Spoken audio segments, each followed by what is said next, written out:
شیخ ابن العربی کا فلسفہ معرفت۔ دشمن شیطان کی مانند ہے۔ کیا مطلب؟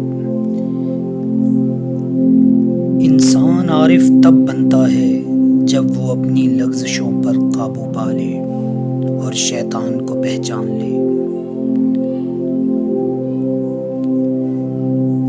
شیطان کا کام ہے راستے سے بھٹکانا اور بندے کا کام ہے اس کو شکست دینا۔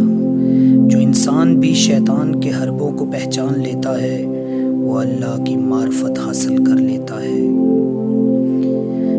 نفس سے لڑے بغیر انسان کبھی بھی صالح نہیں بن سکتا۔ شیطان اپنے آپ کو مخلوق میں سب سے زیادہ ذہین سمجھتا ہے۔ وہ انسان پر پوری طاقت سے حملہ آور ہوتا ہے۔ وہ سمجھتا ہے کہ اس نے بشر کو گمراہ کر دیا، مگر حقیقت میں وہ اس بشر کو روز بروز رب کے قریب کر رہا ہوتا ہے۔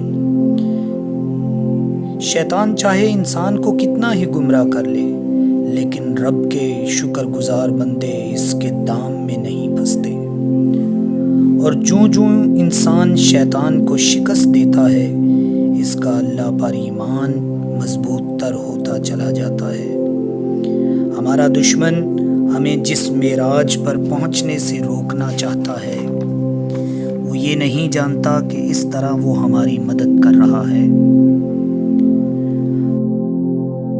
حلیمہ بیٹی، اللہ ہمیں ایمان صالح نصیب فرمائے، شیطان اور دشمن کے ساتھ پوری قوت سے نبرد آزما ہونے کی توفیق عطا فرمائے، خلوص کے ساتھ، آمین۔